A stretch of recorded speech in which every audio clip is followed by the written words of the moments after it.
जय श्री राम। कैसे हैं आप लोग? तो अभी हम स्टार्ट करने वाले हार्ट को डिटेल में स्टार्ट करने वाले हैं। देखो, हार्ट जो होता है ना, हार्ट आपको पता है ब्लड पंप करता है, इसके अंदर चार चेम्बर होते हैं। हार्ट इज मस्कुलर ऑर्गन होता है, पूरा कार्डियक मसल से बना हुआ ऑर्गन होता है।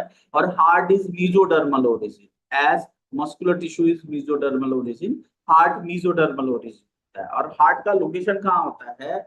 हमारे दोनों लंग्स के बीच में जो स्पेस होता है ना, उसको मीडियस्टिनम कहते हैं। और ये जो मीडियास्टिनम होता है, मीडियास्टिनम में ही हार्ट रहता है, थोड़ा सा लेफ्ट साइड में टिल्टेड रहता है। और इसका साइज कितना है?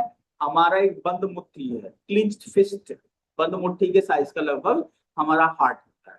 अब हार्ट की अगर आप कवरिंग की बात करेंगे तो हार्ट जो होता है, हार्ट की कवरिंग को कहते हैं हम लोग pericardium. Pericardium is covering of the heart. अब पेरिकार्डियम में बाहर है पेराइटल पेरिकार्डियम, अंदर है विसरल पेरिकार्डियम। और उनके बीच में पेरिकार्डियल फ्लूइड होता है जो फ्रिक्शन को कम करने का काम करता है, मिनिमाइज करने का काम करता है। So covering of heart is called pericardium. Heart का छिलका क्या है? Pericardium. Then if you see wall of the heart, तो वॉल ऑफ द हार्ट में सबसे बाहर आएगा इपिकार्डियम, पतला layer. Myocardium middle layer, myocardium ही तो मेन लेयर होता है। मायोकार्डियम कार्डियक मसल्स का बना हुआ होता है और थिकेस्ट लेयर होता है हार्ट का। And then endocardium, inner most layer. तीन लेयर होते हैं, पेरिका इपिकार्डियम, मायोकार्डियम, देन इंडोकार्डियम। अब हार्ट के स्ट्रक्चर को आप डिटेल में देखोगे, ये इंटरेस्टिंग है ना। हार्ट जो होता है ना, हार्ट के अंदर टोटल चार चेम्बर होते हैं। एक right atria, second this one is right ventricle, then left atria, then left ventricle.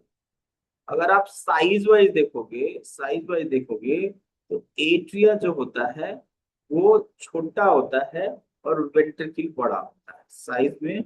मैं लिखते रहूं यहाँ पर।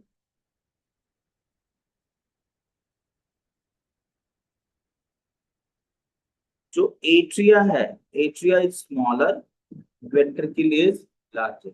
अगर आप थिकनेस के वॉल के थिकनेस को देखोगे तो वेंट्रिकल का ज्यादा होता है और एट्रिया का कम होता है। तो एट्रिया साइज में भी छोटा होता है और थिकनेस में भी कम होता है, वेंट्रिकल साइज में भी बड़ा होता है और थिकनेस में भी ज्यादा होता है। हार्ट के अंदर चार चेम्बर होते हैं, right atria, right ventricle, left atria, left ventricle. Fine. अब क्या है ना, कि जो राइट एट्रिया है, राइट एट्रिया पूरे बॉडी से, ये देखें, राइट एट्रिया जो होता है ये पूरे बॉडी से डीऑक्सीजनेटेड ब्लड को कलेक्ट करता है। ये देखिए, ये ऊपर से आ रहा है सुपीरियर वेना केवा, नीचे से आ रही है इंफीरियर वेना केवा, और पीछे से आती है coronary sinus. Superior vena cava body के अपर पार्ट से डीऑक्सीजनेटेड ब्लड लेकर के आता है, इंफीरियर वेना केवा बॉडी के लोअर पार्ट से डीऑक्सीजनेटेड ब्लड लेकर के आता है, और कोरोनरी साइनस हार्ट के वॉल से डीऑक्सीजनेटेड ब्लड लेकर के आती है। So right atria receive deoxygenated blood from superior vena cava, inferior vena cava and coronary sinus. उसमें उसमें भाई ये जो अपना इंफीरियर वेना केवा होता है ना, it's a largest vein of body, the largest vein of our body. ये पूरा का पूरा डीऑक्सीजनेटेड ब्लड आता है, और फिर ये डीऑक्सीजनेटेड ब्लड चला जाता है राइट वेंट्रिकल में चला जाता है। और राइट वेंट्रिकल से ये डीऑक्सीजनेटेड ब्लड चला जाता है इस बड़ी सी आर्टरी में, and this huge artery is called pulmonary artery. और ये पल्मोनरी आर्टरी का आगे जाकर के ब्रांच हो जाता है left and right pulmonary artery, और ये डीऑक्सीजनेटेड ब्लड को लेकर के चले जाते हैं हमारे लंग्स के अंदर। ओके। फिर लंग्स से ऑक्सीजनेटेड ब्लड फिल होता है। लंग्स से क्या फिल होता है? लंग्स से ऑक्सीजनेटेड ब्लड फिल होता है लंग्स के अंदर।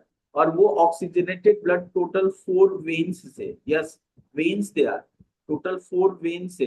ये देखिए, पल्मोनरी वेन, पल्मोनरी वेन, और दो पीछे से आती है pulmonary vein, total 2 pair of pulmonary vein से ये ऑक्सीजनेटेड ब्लड लेफ्ट एट्रिया में आता है। लेफ्ट एट्रिया से वो चला जाता है वेंट्रिकल में, और वेंट्रिकल से फिर आयोटा से ये पंप होकर के बॉडी के सिस्टमिक सर्कुलेशन में चला जाता है, बॉडी से बाहर चला जाता है। तो अगर हम इसको समराइज करें तो राइट एट्रिया बाहर से ब्लड रिसीव करता है, कैसा ब्लड, डीऑक्सीजनेटेड ब्लड। वो जो डीऑक्सीजनेटेड ब्लड होता है वो superior vena cava, inferior vena cava, coronary sinus से, then that blood will enter into the right ventricle. From right ventricle it will pump to left and right pulmonary artery. Pulmonary artery में oxygenated blood fill किया जाता है, वो oxygenated blood left atria में आता है, left atria से oxygenated blood it will come to left ventricle, और left ventricle यहाँ से पंप कर देता है सिस्टमिक सर्कुलेशन में जो आयोटा होता है। ठीक है, अब क्या है कि राइट और स्टूडेंट समझना ध्यान से, राइट और लेफ्ट एट्रिया जो होते हैं ना, राइट और लेफ्ट एट्रिया के बीच में एक वॉल की तरह स्ट्रक्चर होता है, उसको कहते हैं एट्रियो वेंट्रिकुलर सेप्टम। उसी तरह से लेफ्ट एट्रिया और लेफ्ट वेंट्रिकल के बीच में एक वॉल की तरह स्ट्रक्चर होता है, उसको एट्रियो वेंट्रिकुलर सेप्टम कहते हैं। ये एट्रियो वेंट्रिकुलर सेप्टम जो होता है ना, ये भाई ये थिक होता है और फाइबरस होता है। कैसा होता है ये थिक होता है और फाइबरस होता है। वहीं पर एट्रिया और एट्रिया के बीच में जो वॉल है, जो ब्लड वेसल्स के पीछे छुप गया है, इसको कहते हैं हम लोग इंटर एट्रियल सेप्टम। और इंटर एट्रियल सेप्टम जो होता है वो थिन होता है, मस्कुलर होता है, फाइबरस नहीं होता, थिन होता है और मस्कुलर होता है। वहीं पर अगर आप इंटरवेंट्रिकुलर सेप्टम को देखेंगे तो इंटरवेंट्रिकुलर सेप्टम देख लो ना, थिक होता है और मस्कुलर होता है। ठीक है, तो interatrial septum thin muscular, interventricular septum thick muscular, and atrioventricular system atrioventricular septum thick fibrous होते हैं। अब क्या, ये जो एट्रियोवेंट्रिकुलर सेप्टम होता है ना, इसके अंदर ओपनिंग्स होती है, and that openings are called, इनके बीच में जो ओपनिंग्स होती हैं दैट ओपनिंग्स आर कॉल्ड,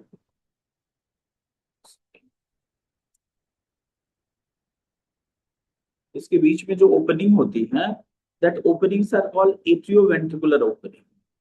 ठीक है, और वो जो एट्रियोवेंट्रिकुलर ओपनिंग होती है उसमें एक वाल्व दिए, देखो ये एट्रियोवेंट्रिकुलर ओपनिंग है ना, एट्रियो और वेंट्रिकल के बीच में ओपनिंग राइट साइड में, ये लेफ्ट साइड में एट्रिया और वेंट्रिकल के बीच में ओपनिंग है। ये एट्रियो वेंट्रिकुलर ओपनिंग एक वाल्व से गाइड होती है, और उस वाल्व को कहा जाता है एट्रियो वेंट्रिकुलर वाल्व। यहाँ पर देखें ये एट्रियो वेंट्रिकुलर वाल्व होता है, और इस वाल्व को देखो, इस वाल्व को देखिए, ये वाल्व ना नीचे की तरफ ओपन होता है। एक्चुअली राइट साइड जो वाल्व होता है उसको कहते हैं ट्राइकस्पिड वाल्व कहते हैं। ट्राइकस्पिड वाल्व इसलिए कहते हैं कि ये, अच्छा वाल्व क्या होता है, देखो आपके बॉडी में दो टाइप की ओपनिंग होती है। एक होता है स्फिंक्टर। स्फिंक्टर वो स्ट्रक्चर होता है जो सर्कुलरली क्लोज हो, ओपन हो, ओपन हो, क्लोज हो। वाल्व जो होता है फ्लैप की तरह होता है, नीचे की तरफ ओपन होगा, ऊपर की तरफ क्लोज होगा। ओके, तो चाहे ट्राइकस्पिड वाल्व हो या बाइकस्पिड वाल्व हो, बाइकस्पिड वाल्व में दो कस्प होते हैं, ट्राइकस्पिड वाल्व में 3 कस्प होते हैं। ट्राइकस्पिड वाल्व जो होता है ये राइट साइड में होता है, बाइकस्पिड वाल्व लेफ्ट साइड में होता है। बाइकस्पिड वाल्व को हम लोग माइट्रल वाल्व भी कहते हैं, yes we call it mitral valve भी कहते हैं। बाकी दोनों एट्रिया और वेंट्रिकल के बीच में होते हैं, और दोनों नीचे की तरफ ओपन होते हैं, ऊपर की तरफ क्लोज होते हैं। ये जब ऊपर की तरफ क्लोज हो रहे होते हैं, ध्यान से सुनना मेरी बात हो, ये जिस समय ऊपर की तरफ क्लोज हो रहे होते हैं तो इनकी क्लोजिंग जो होती है ना पूरी तरह से रेगुलेटेड होती है, और ये रेगुलेशन होता है एक टिश्यू से, उसका नाम है पैपिलरी मसल। ये पैपिलरी मसल देखिए, पैपिलरी मसल हमारे जो वेंट्रिकल्स हैं, वेंट्रिकल्स के वॉल में अटैच होता है, और ये इन वाल्व को रेगुलेट करता है by the help of a fibrous tendon. That fibrous tendon is called chordae tendon. ये देख रहे हो आप, ये पैपिलरी मसल हो गए, और पैपिलरी मसल से टेंडन निकल रहे हैं, और ये टेंडन फाइब्रस टेंडन जाकर के बाइकस्पिड और ट्राइकस्पिड वाल्व से अटैच हो जाते हैं, और जब वो क्लोज हो रहा होता है तो वो एट्रिया में नहीं चला जाए उसको रोकने का काम करते हैं।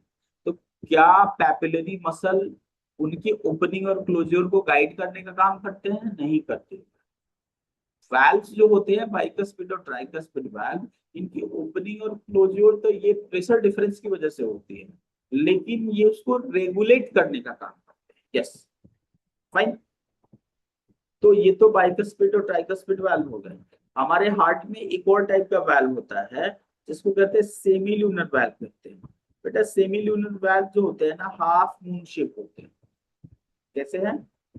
सेमी ल्यूनर वाल्व जो होते हैं, this semi lunar valves are half moon shape. They are half moon shape. ये लोग कैसे होते हैं? हाफ मून शेप होते हैं। और ये आयोटा, ठीक है, और पल्मोनरी आर्टरी के बेस पे, आयोटा और पल्मोनरी आर्टरी के बेस पे होते हैं। ठीक है। और ये ब्लड के प्रेशर की वजह से ऊपर की तरफ ओपन होने का काम करते हैं। तो जब भी पल्मोनरी आर्टरी के बेस पर ये पल्मोनरी सेमील्यूनर वाल्व ओपन होगा तो ब्लड बाहर की तरफ जाएगा। और जब भी आयोटा के बेस पर ये जो अपना सेमील्यूनर वाल्व है ये ओपन होगा तो ब्लड ऊपर की तरफ जाता है। ये मैंने आपको पूरे हार्ट का स्ट्रक्चर बता दिया जो रिक्वायर्ड था। अब हम देखेंगे conducting system of the heart. Conducting system of the heart क्या होता है, समझते हैं। देखो आपको पता है कि जो हमारा हार्ट होता है, हमारे हार्ट रिदमिक कॉन्ट्रैक्शन करता है। कॉन्ट्रैक्शन का मतलब क्या होता है? सिकुड़ जाना। ठीक है। सिकुड़ने के बाद से, कॉन्ट्रैक्शन के बाद से हमारा हार्ट रिलैक्सेशन करता है, मतलब नॉर्मल पे आ जाना। सिकुड़ना, नॉर्मल पे आना, सिकुड़ना, नॉर्मल पे आना, कॉन्ट्रैक्शन रिलैक्सेशन, कॉन्ट्रैक्शन रिलैक्सेशन। इसी की वजह से हमारा हार्ट बाहर ब्लड को पंप कर पाता है। अब हमारा हार्ट जो होता है, हमारे हार्ट का जो रिदम बना रहता है, लगातार कॉन्ट्रैक्शन करते रहता है, वो भाई वो मायोजेनिक रिदम होता है। मायोजेनिक रिदम का मतलब क्या है कि जनरली अगर आप देखोगे, ये कॉन्ट्रैक्शन देखोगे आप जैसे हमारे आई मीन हमारा जो आपकी बॉडी के बाकी जो मसल्स है ना, या फिर लाइक कॉकरोच को देखते हैं, तो कॉकरोच जो होता है, कॉकरोच का हार्ट भी कॉन्ट्रैक्ट रिलैक्स करता है, वो भी ब्लड को पंप करता है। लेकिन वहां पर सिग्नल जो है ब्लड को पंप करने की, सिग्नल जो है वो ब्रेन से आता है ना। यहाँ पर ब्लड को पंप करने का सिग्नल ब्रेन से नहीं आता।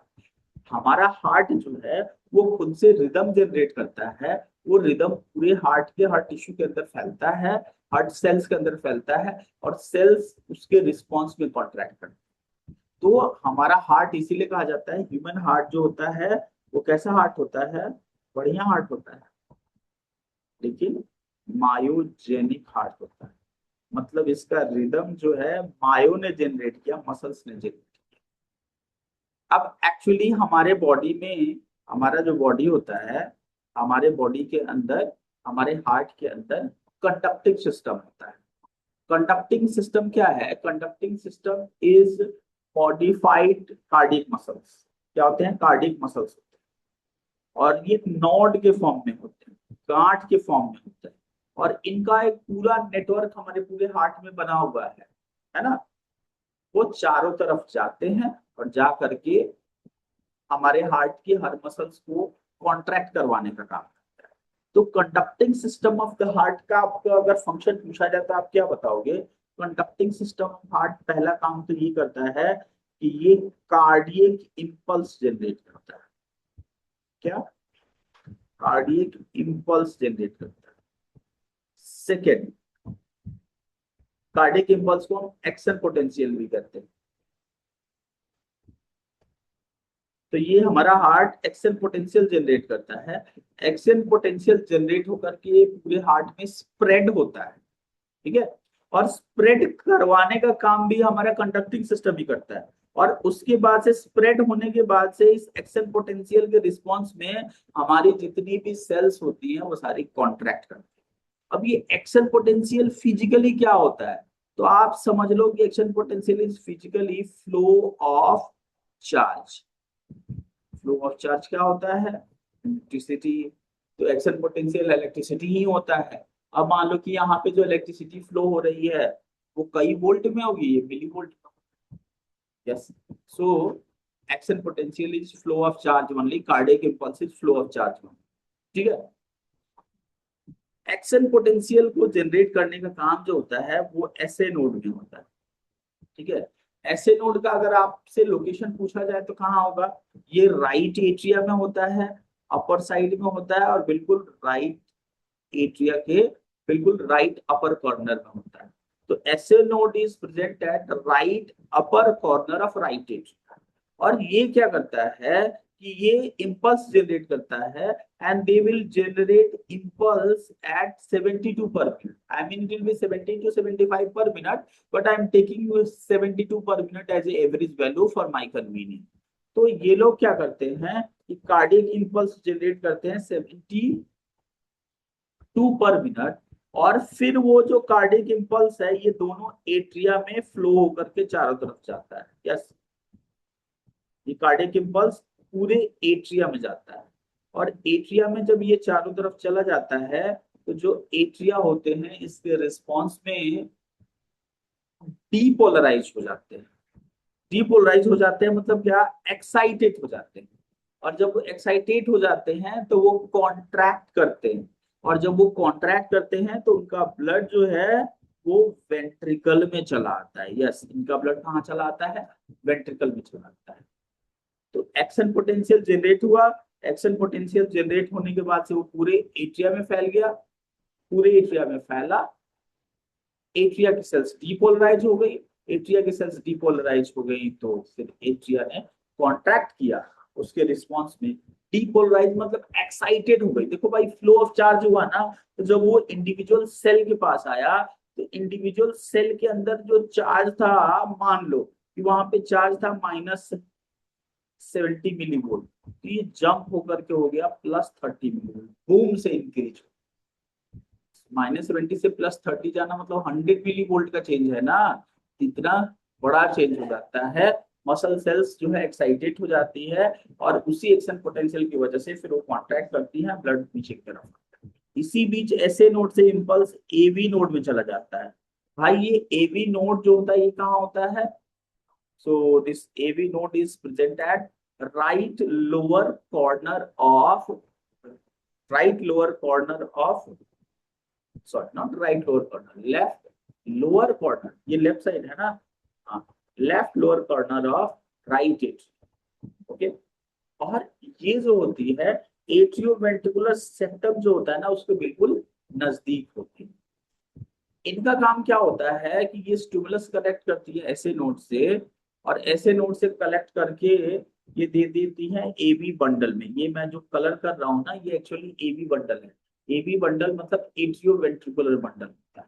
लेकिन ये कलेक्ट करती हैं और उस इम्पल्स को लगभग 0.A1 सेकेंड का डिले हो जाता है यहाँ पर। ये जब इम्पल्स कलेक्ट करती है ऐसे नोड से, और इसको एवी बंडल तक देते देते क्या होता है कि 0.1 सेकेंड का डिले हो जाता है। इस 0.1 सेकेंड के नोडल डिले का क्या फायदा है पता है आपको? इससे क्या होता है कि हमारा एट्रिया तब तक 0.1 सेकेंड में अच्छी तरह से ब्लड को नीचे पंप करते हैं। ठीक है। तो नोडल डिले का क्या गोल है यहाँ पर कि एट्रिया अच्छी तरह से एम्प्टी हो जाए और एट्रिया का ब्लड वेंट्रिकल में चला जाए। ठीक है। एवी नोड जो होता है, सुने, एवी नोड जो होता है, एवी नोड के बाद से ब्लड चला जाता है वेंट्रिकल में। ब्लड वेंट्रिकल में चला गया इधर, और इधर इम्पल्स जो चला है वो चलाता है एवी बंडल में चलाता है। एवी बंडल को आप बंडल ऑफ हिस्ट भी कहते हैं। एवी बंडल, ये जो बंडल ऑफ हिस्ट होता है ये एट्रियो वेंट्रिकुलर सेप्टम को पियर्स करता है, छेदता है, और ये अराइज होकर के चला आता है हमारे इंटरवेंट्रिकुलर सेप्टम। और इंटरवेंट्रिकुलर सेप्टम पर ये दो पार्ट में डिवाइड हो जाता है, left bundle of his, right bundle of his. Left bundle of his और राइट बंडल ऑफ हिस में डिवाइड हो करके ये फिर इम्पल्स को भेज देता है हमारे बॉडी के हर सेल के पास। वेंट्रिकल के हर सेल के पास ये इम्पल्स को भेज देता है। और ventricle actually left and right bundle of his further जाकर के डिवाइड होते हैं ना पुरकिंजे फाइबर्स में। तो पुरकिंजे फाइबर के हेल्प से ये चला जाता है वेंट्रिकल के हर सेल के पास। और वेंट्रिकल की जो हर सेल होती है ना, इसके रिस्पॉन्स में डीपोलराइज हो जाती है। डीपोलराइज मतलब क्या हो जाती है? एक्साइटेड हो जाती है। और एक्साइटेशन के बाद से उधर क्या होता है? कॉन्ट्रैक्शन होता है। तो मैं आपको बता रहा था कि ऐसे node will generate cardiac impulse at 70 to 75 per minute, means average 72 per minute. From SA node it will spread to whole atria. The atria will get depolarized and they will contract in response to that. Meanwhile, impulse will reach to our AV node. AV node is present at lower left corner of right atria. From there, it will impulse will come to AV bundle or bundle of His. It will take 0.1 second of delay. Meanwhile, atria will pump blood to ventricle, and from ventricle, blood will pump to aorta and pulmonary artery, and blood will exit. ये पूरा system होता है ना, इसको ही तो कहते हैं तो conducting system of the heart. ये कंडक्टिंग सिस्टम ऑफ हार्ट अगर फेल कर गया तो आपका हार्ट ब्लड पंप ही नहीं कर पाए। ठीक है। दूसरी बात, आपके एनसीईआरटी में लिखा है कि हमारा हार्ट जो होता है इट इज ऑटो एक्साइटेबल। ठीक है। हमारे हार्ट को बाहर से ब्रेन से जरूरत नहीं किसी इम्पल्स की, करे हमें कार्डियक हमें इम्पल्स जनरेट करना है, कार्डियक इम्पल्स जनरेट करना है और उसको स्प्रेड करवाना है, तो you may help it please. नहीं, they can do by themselves. एक बात। दूसरी बात कि हमारा पूरा का पूरा कार्डियक ये कंडक्टिंग सिस्टम ऑफ हार्ट होता है ना, इसके सारे टिश्यू इम्पल्स जनरेट कर सकते हैं। और लेकिन हाँ, इनका इम्पल्स जनरेट करने का रेट जो होता है ना वो अलग अलग होता है। जैसे ऐसे node will generate impulse at 70 to 75 per minute, इसलिए इसको हम लोग कहते हैं ये पेस मेकर है। आपके हार्ट का जो पेस होता है ना, उसको, जो हमारा हार्ट ब्लड को पंप करता है, उसको यही बनाने का काम करता है। सेकेंड, आपका AV node, even AV node can also generate impulse, but it will be lesser, it will be 30 to 40 पर मिनट, 40 पर मिनट। लेकिन अगर आपके पेस मेकर पे फेलियर हो जाए तो एवी बंडल जो होता है, सॉरी एवी नोड जो होता है, it can also generate impulse, लेकिन ये रेट क्या है? लेसर है। कुछ देर के लिए जिंदा रह जाओगे, इसको कहते हैं हम लोग pace setter. Pace setter of the heart है ये। ठीक है। फिर एवी बंडल और पुरकिंजे फाइबर भी जरूरत पड़ने पर थोड़ा बहुत इम्पल्स को जनरेट कर सकते हैं। बेटा एक क्लिनिकल पॉइंट है हार्ट ब्लॉकेज। हार्ट ब्लॉकेज मतलब क्या होता है कि हमारा conducting system of the heart होता है ना, उसमें कोई प्रॉब्लम आ गई, उसमें कोई फॉल्ट आ गया, ये ब्लॉकेज हो गया इम्पल्स का, ये इम्पल्स पूरे हार्ट में अच्छी तरह से स्प्रेड नहीं हो पा रहा है। इस अभी हमने देख लिया conducting system of the heart. अब नेक्स्ट देखते हैं कार्डियक साइकिल। कार्डियक साइकिल क्या होता है? कोई बता सकता है कार्डियक साइकिल क्या होता है? बेटा देखो, हमारा हार्ट 1 मिनट में कितनी बार बीट करता है? हाँ जी, हमारा हार्ट 1 मिनट में कितनी बार बीट करता है? 72 टाइम्स एवरेज मान के चलते हैं। 60 सेकंड में कितनी बार बीट किया? 72 टाइम्स बीट किया। तो दो हार्ट बीट के बीच का ड्यूरेशन अगर मैं आपसे पूछूं तो कितना होगा? 60 second by 72, so it will be 0.8 second. 0.8 second होगा भाई। इस 0 पॉइंट मतलब दो हार्ट बीट के, like this is one heart beat, ये दूसरा हार्ट बीट है, ये थर्ड हार्ट बीट है, ये फोर्थ हार्ट बीट है। तो दो हार्ट बीट के बीच में जो ड्यूरेशन होता है, उसी उसी में आपके हार्ट के अंदर जो कुछ भी इवेंट होता है उसी को कहते हैं cardiac cycle. So cardiac cycle is sequence of event occurring between two consecutive heart beats. तो कंजुगेटिव मतलब एक के बाद एक जो हार्ट बीट हो रहा है, उसमें आपके हार्ट के अंदर जो कुछ भी होता है उसी को हम लोग कहते हैं बेटे, क्या कहते हैं उसको?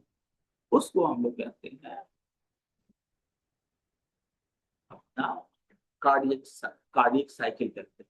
So cardiac cycle is sequence of event occurs between two heart. अब कार्डियक साइकिल को देखोगे तो 0.8 सेकंड में ये कंप्लीट होता है।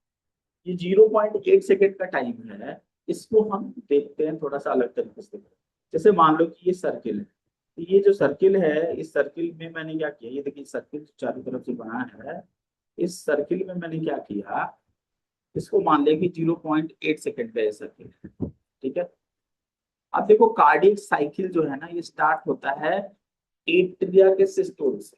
सबसे पहले एट्रिया में कॉन्ट्रैक्शन होगा, इमेजिन कीजिए एट्रिया में कॉन्ट्रैक्शन हो रहा है और एट्रिया का ब्लड वेंट्रिकल में चला जाएगा, ठीक है। उसके बाद से वेंट्रिकल में कॉन्ट्रैक्शन होगा, वेंट्रिकल ब्लड को बाहर पंप कर देगा। तो कार्डियक साइकिल में टोटल 4 फिनोमेना होती है, atrial systole, atrial diastole, ventricular systole, ventricular diastole. Atrial systole जो होता है, एट्रियल सिस्टोल ये होता है 0.1 सेकेंड में कंप्लीट हो जाता है। एट्रियल सिस्टोल के बाद से, उसके बाद से स्टार्ट हो जाता है ventricular systole, sorry atrial diastole start हो जाता है। मतलब एट्रिया अपना कॉन्ट्रैक्शन कंप्लीट करके 0.7 सेकंड तक, देखो ये सर्किल अगर 0.8 सेकंड का है तो इस सर्किल में 0.7 सेकंड जो होता है वो एट्रियल डायस्टोल का समय। एट्रिया 0.1 सेकंड कॉन्ट्रैक्ट करता है और एट्रिया 0.7 सेकंड रिलैक्स करता है। वेंट्रिकल 0.3 सेकंड कॉन्ट्रैक्ट करता है और वेंट्रिकल 0.5 सेकंड रिलैक्स करता है, ठीक है। I hope my point is clear to you, ठीक है। एट्रियल सिस्टोल के टाइम में क्या होता है, इमेजिन कीजिए एट्रिया जो है वो कॉन्ट्रैक्ट कर रहा है, एट्रिया का ब्लड वेंट्रिकल में आ रहा है। एट्रिया जो होता है वो अपने टोटल ब्लड का, यस, एट्रिया से जो भी ब्लड वेंट्रिकल में आता है उसका सिर्फ 30% एट्रियल सिस्टोल के टाइम में पंप कर पाता है। ओके, तो 30% of total blood will come from atria to ventricle during atrial systole. फिर एट्रियल सिस्टोल के टाइम में आप सोच करके बताओ ना कि एवी वाल्व ओपन होगा या क्लोज होगा? बिल्कुल ओपन होगा। जब वो ओपन नहीं होगा तो हमारे वेंट्रिकल में ब्लड जा ही नहीं पाएगा। तो एट्रियल सिस्टोल के टाइम में वेंट्रिकल में ब्लड जाता है, एवी वाल्व ओपन होता है। एट्रियल सिस्टोल के टाइम में एट्रिया बाहर से ब्लड रिसीव नहीं करता, मतलब superior vena cava, inferior vena केवा, कोरोनरी साइनस और लेफ्ट साइड में pulmonary artery, pulmonary vein blood receive नहीं करते, ठीक है। एट्रिया सिस्टोल कंप्लीट करके फिर डायस्टोल में चला जाता है 0.7 सेकंड के लिए। Meanwhile, immediately after atrial systole, ventricular systole start. Ventricular systole का जो टाइम होता है, it will be 0.3 second of time, ठीक है। वेंट्रिकुलर सिस्टोल में सबसे पहले क्या होता है कि एवी वाल्व क्लोज हो जाता है। एवी वाल्व नीचे की तरफ ओपन होता है, एट्रियोवेंट्रिकुलर वाल्व, और ऊपर की तरफ क्लोज होता है। जब ये ऊपर की तरफ क्लोज होता है तो एवी वाल्व के क्लोजर से first heart sound production.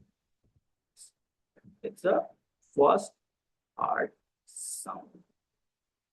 First heart sound produce हो गया, इसका मतलब वेंट्रिकुलर सिस्टोल स्टार्ट हो चुका है, ठीक है। उसके बाद से क्या होता है कि हमारे एट्रिया में वेंट्रिकल में कॉन्ट्रैक्शन होता है, और वेंट्रिकल में जब कॉन्ट्रैक्शन होगा तो उससे वेंट्रिकल का प्रेशर इंक्रीज होगा, और वेंट्रिकल का प्रेशर इंक्रीज होगा तो वेंट्रिकल का ब्लड जो है वो, वेंट्रिकल का प्रेशर इंक्रीज होगा तो वो जो आपके पल्मोनरी आर्टरी, हमारी जो पल्मोनरी आर्टरी है या फिर आयोटा है, उसके बेस पर आपको ये सेमिल्यूनर वाल्व दिख रहे हैं। ये सेमिल्यूनर वाल्व भाई ऊपर की तरफ ओपन हो जाएंगे। कैसे ओपन होंगे? ऊपर की तरफ ओपन होंगे, और जब ये ऊपर की तरफ ओपन होंगे तो ब्लड रैपिडली यहां से तेजी से बाहर चला जाएगा, यस, ठीक है। तो जो हमारा वेंट्रिकुलर सिस्टोल होता है स्टूडेंट्स, वेंट्रिकुलर सिस्टोल में क्या होता है कि सबसे पहले उधर ब्लड आता है, तो प्रेशर की वजह से एवी वाल्व क्लोज होते हैं। एवी वाल्व क्लोज होते हैं तो फर्स्ट हार्ट साउंड प्रोड्यूस होता है। फिर एट्रिया वेंट्रिकल पूरी तरह से क्लोज चेंबर हो जाता है, वो कॉन्ट्रैक्ट करता है, उसमें ब्लड का प्रेशर इंक्रीज होता है। ब्लड का प्रेशर इंक्रीज होता है तो सेमिल्यूनर वाल्व ओपन हो जाते हैं। ओपन हो जाते हैं, ब्लड तेजी से बाहर चला जाता है।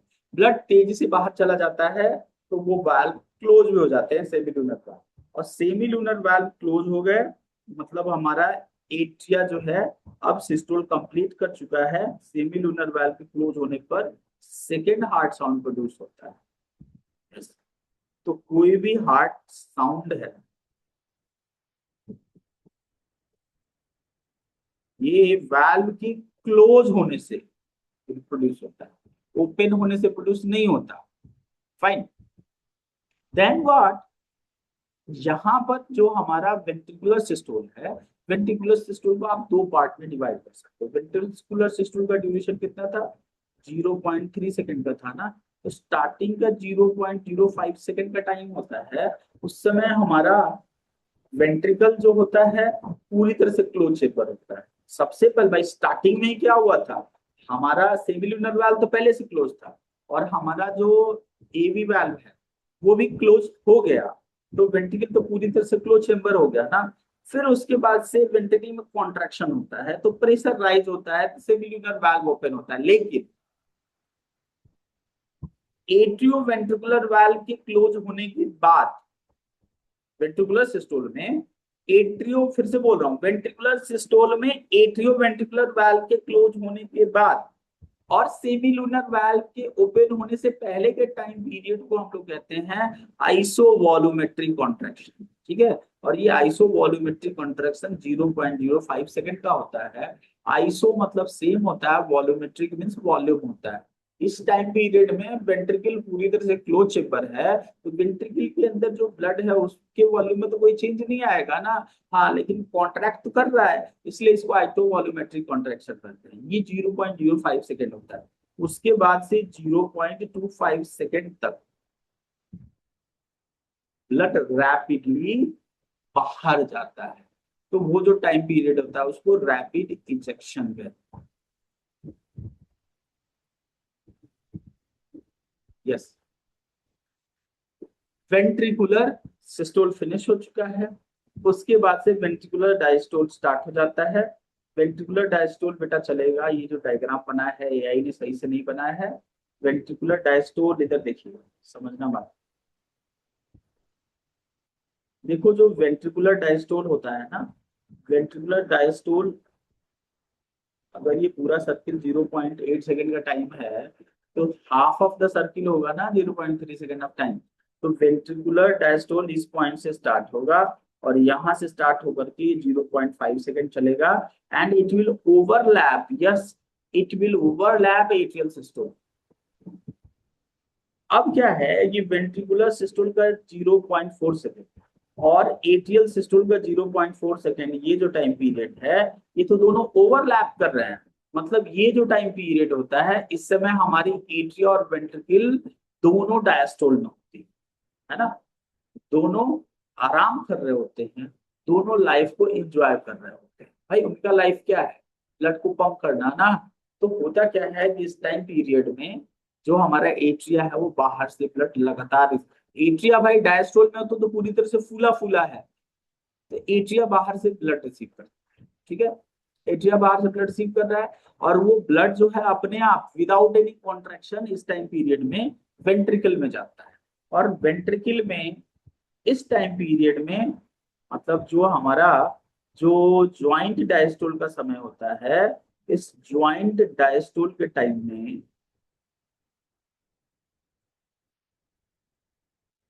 70% फिलिंग, तेजी से ब्लड एट्रिया में आता है, एट्रिया से वेंट्रिकल में जाता है।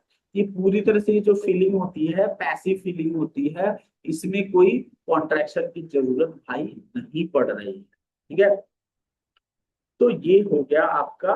अच्छा, जब एट्रिया सिस्टोल कर रहा होता है उस समय वेंट्रिकल डायस्टोल में होता है।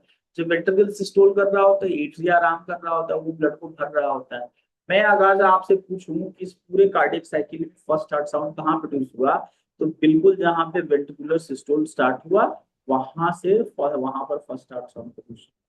आपसे अगर इस साइकिल में पूछूं कि एक वेंट्रिकुलर डायस्टोल कहाँ स्टार्ट हुआ, ये जो पॉइंट मैंने बनाया है यहाँ पर S2 हार्ट साउंड प्रोड्यूस होता है, यहाँ पर वेंट्रिकुलर डायस्टोल होता है, I mean the second heart sound produce होता है। मैं अगर आपसे पूछूं कि 70% फिलिंग कब होती है? तो ये जो 0.4 सेकेंड का टाइम है इसको ज्वाइंट डायस्टोल कहते हैं, इसमें 70% फिलिंग होती है। मैं अगर आपसे पूछूं कि बाकी 30% फिलिंग कब होती है, तो ये एट्रियल सिस्टोल में होती है। मैं टोटल यहाँ पे ये जो पॉइंट है जहाँ पे फर्स्ट हार्ट साउंड प्रोड्यूस होता है, उस समय हमारा हार्ट जो होता है, हार्ट का वेंट्रिकल ब्लड से पूरी तरह से भरा हुआ रहता है। यस। मैं आपसे पूछूं S1 और S2 फर्स्ट और सेकेंड हार्ट साउंड के बीच में कितना ड्यूरेशन होता है, तो आप बताएंगे 0.3 second. As at the starting of ventricular systole first heart sound produced, and at the end of ventricular systole second heart sound produced, so their duration is 0.3 second of the time. ठीक है। लेकिन S2 और S1 के बीच में अगर मैं पूछता हूँ, सेकेंड और फर्स्ट हार्ट साउंड के बीच में पूछता हूँ, तो ये हो जाएगा 0.5 सेकेंड का टाइम। यस। ठीक है। तो ये हो गया भाई हमारा कार्डियक साइकिल। कार्डियक साइकिल में हमारा हार्ट जो है बढ़िया ब्लड को बाहर पंप कर रहा होता है। अब कुछ टर्म्स होते हैं उनको देखते हैं। देखो सबसे पहले बात करते हैं, टर्म है कार्डियक आउटपुट। कार्डियक आउटपुट से पहले जान लो कि इन सिस्टोलिक वॉल्यूम और इन डायस्टोलिक वॉल्यूम क्या होता है। हमारा हार्ट जो होता है वो सिस्टोल के टाइम में ब्लड को बाहर पंप करता है ना। ठीक है। तो हार्ट के ब्लड को पंप करने के बाद से हमारे एक वेंट्रिकल में ब्लड को पंप करने के बाद से जितना ब्लड बचता है उसको कहते हैं end systolic volume. End systolic volume is volume of blood remain in the ventricle at the end of systole. Yes. और डायस्टोल के टाइम में हमारा हार्ट क्या होता है, ब्लड को फिल कर रहा होता है। तो at the end of diastole, whatever volume of blood remain in your each ventricle, that is called end diastolic volume. End systolic volume is 50 ml. End diastolic volume is 120 ml. इसका मतलब अगर हमारा heart fill हो रहा है, ठीक है, तो फिलिंग के एंड में हमारे हार्ट के एक वेंट्रिकल में 120 ml ब्लड बच रहा है, और हमारा हार्ट जब बाहर की तरफ ब्लड को पंप कर रहा है तो 50 ml ब्लड पंप। तो इन दोनों के बीच का डिफरेंस कितना हो गया, उसको हम लोग कहते हैं बेटा stroke volume. Students, we call that stroke volume. Stroke volume is equal to end diastolic volume minus end systolic volume, और ये हो जाएगा 120 minus 50 is equal to 70 ml। 70 ml होता है। Hope my point is clear to you. ठीक है। अब क्या है ना, कार्डियक आउटपुट जो होता है, कार्डियक आउटपुट को हम लोग कहते हैं volume of blood pump by each ventricle in 1 minute. It's a volume of blood pump by each ventricle in 1 minute. Fine. तो ये कार्डियक आउटपुट जो होता है ये होता है stroke volume into heart rate. Stroke volume कितना है, 70 ml है ना। हार्ट रेट कितना है, 72 है। ये वैल्यू कितनी आ जाएगी, 5040 ml आ जाएगी। ठीक है, लगभग 5000 ml पर मिनट। और ये डिपेंड करता है मेनली, ये cardiac output is mainly heavily depend on heart rate. Person जब हैवी एक्सरसाइज करता है, एंगर, फियर, एक्साइटेशन, लव में होता है, तो उसका हार्ट रेट इंक्रीज हो जाता है, और हार्ट रेट इंक्रीज हो जाएगा तो उसका कार्डियक आउटपुट भी इंक्रीज होता है। ट्रेंड एथलीट का कार्डियक आउटपुट एक नॉर्मल पर्सन से ज्यादा होता है। Is it clear? यस। तो मैंने आपको बताया कार्डियक आउटपुट क्या होता है। Cardiac output is volume of blood pumped by each ventricle in 1 minute. ठीक है। अब देखते हैं हम लोग रेगुलेशन ऑफ हार्ट को देखते हैं, हमारे हार्ट की एक्टिविटी कैसे रेगुलेट। तो देखो जो न्यूरल सिस्टम होता है वही हार्ट की एक्टिविटी को रेगुलेट करता है। हमारा जो हाइंड ब्रेन होता है उसमें मेडुला ऑब्लंगेटा है। मेडुला ऑब्लंगेटा में कार्डियक सेंटर होता है। वो कार्डियक सेंटर जो है वही हार्ट की एक्टिविटी को रेगुलेट करता है। एक्चुअली यहाँ से दो टाइप की नर्व सप्लाई आती है। One is sympathetic neural supply, another one is parasympathetic neural supply. Sympathetic neural supply हमारे हार्ट में आते हैं and they release adrenaline and noradrenaline neurotransmitter. Adrenaline noradrenaline neurotransmitter को रिलीज करते हैं। वो जो एड्रेनलिन न्यूरो और नॉन एड्रेनलिन न्यूरोट्रांसमीटर होता है ना, ये फोर्स ऑफ वेंट्रिकुलर कॉन्ट्रैक्शन बढ़ा देता है। फोर्स ऑफ वेंट्रिकुलर कॉन्ट्रैक्शन का मतलब क्या है, जैसे मान लो हार्ट पहले ऐसे ऐसे कॉन्ट्रैक्ट कर रहा था, तो ऐसे ऐसे, मतलब पावरफुल पुश देने का काम करता है हमारा वेंट्रिकल। तो एक तो force of ventricular contraction increase हो जाता है, और दूसरा फिर क्या होता है कि हार्ट रेट भी इंक्रीज हो जाता है। और जब ये दोनों इंक्रीज होते हैं तो कार्डियक आउटपुट इंक्रीज हो जाता है। मतलब सिंपैथेटिक न्यूरल सप्लाई हार्ट की एक्टिविटी को बढ़ाता है, ये कार्डियक आउटपुट को बढ़ाता है। वहीं पर अगर आप पैरासिम्पैथेटिक न्यूरल सप्लाई को देखेंगे, तो पैरासिम्पैथेटिक न्यूरल सप्लाई जो है वो हार्ट की एक्टिविटी को डिक्रीज करने का काम, ये एक्चुअली एसिटाइलकोलिन रिलीज करवाता है वेगस नर्व से। Vagus nerve is cranial nerve, और वो यहाँ पर वेंट्रिकुलर कॉन्ट्रैक्शन के फोर्स को डिक्रीज करने का काम करते हैं। हार्ट रेट कम हो जाता है, कार्डियक आउटपुट कम हो जाता है। ये तो बात हो गई हमारे सिंपैथेटिक और पैरासिम्पैथेटिक न्यूरल सप्लाई की, जो हार्ट की एक्टिविटी को रेगुलेट करने का काम। ठीक है, हार्मोन्स भी हैं, जैसे थायराइड हार्मोन है। थायराइड हार्मोन हार्ट की एक्टिविटी को बढ़ाता है। एड्रिनलिन और एड्रिनलिन हार्मोन है, वो भी हार्ट की एक्टिविटी को बढ़ाते हैं। देखो, एड्रिनलिन और adrenaline when it secrete by neuron neurotransmitter, and when it secrete by adrenal medulla, we will call it hormone. Heart की एक्टिविटी को बढ़ाने का काम करते हैं। ठीक है, तो हमने अभी तक क्या क्या देख लिया, हमने हार्ट का स्ट्रक्चर देख लिया, फिर हमने देख लिया conducting system of the heart, फिर हमने देख लिया cardiac cycle, then we saw neural regulation of heart activity. Next topic is beautiful topic, और उसको कहते हैं ईसीजी। ईसीजी को देख लेते हैं।